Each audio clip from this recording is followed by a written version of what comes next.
Hello, my name is Mr. Fontenot. Welcome to my YouTube channel, Mr. Fontenot 1111. Please like, share, and subscribe.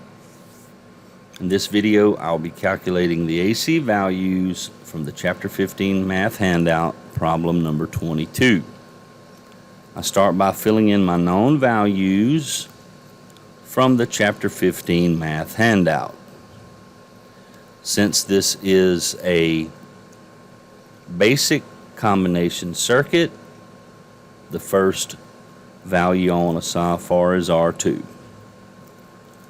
So I need to first determine what is in series and what is in parallel with the voltage source. I can determine that by understanding the current flow. So I see here that there's only one pathway for current to flow through R3. So R3 is in series with the voltage source. When I reach R1 and R2, there is more than one pathway for current to flow through, so that tells me that R1 and R2 are in parallel with the voltage source.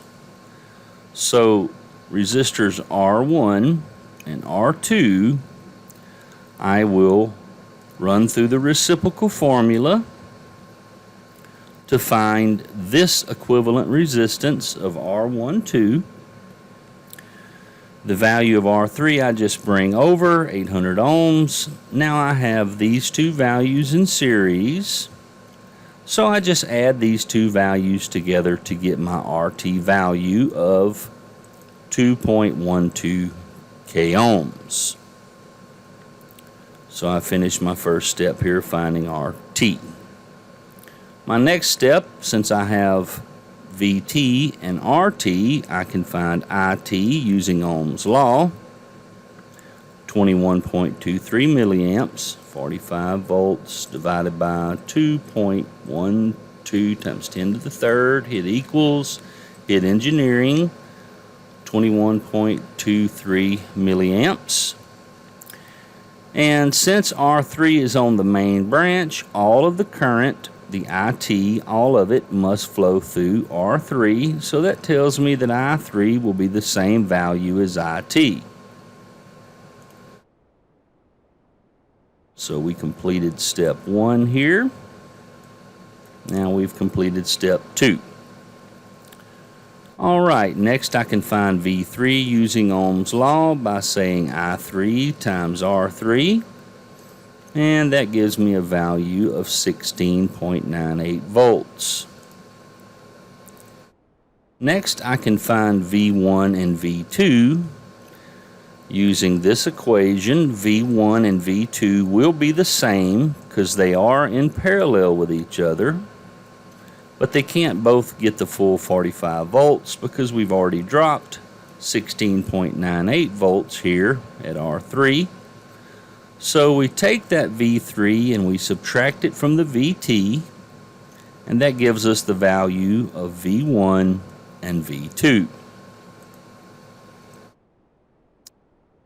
Next, we can solve for I1 using Ohm's law. V1 divided by R1 gives me my I1 value of 12.74 milliamps. And I can find my I2 value of V2 divided by R2, 8.49 milliamps. So now I've completed all of my RMS steps, reminding you all these voltage values, all these current values are in RMS. So the first value I'm asked for here at the top is RT, and it's 2.12 k ohms. Resistance is not affected by AC. Next, I'm looking for IT peak. So I take my IT of 2.13 milliamps.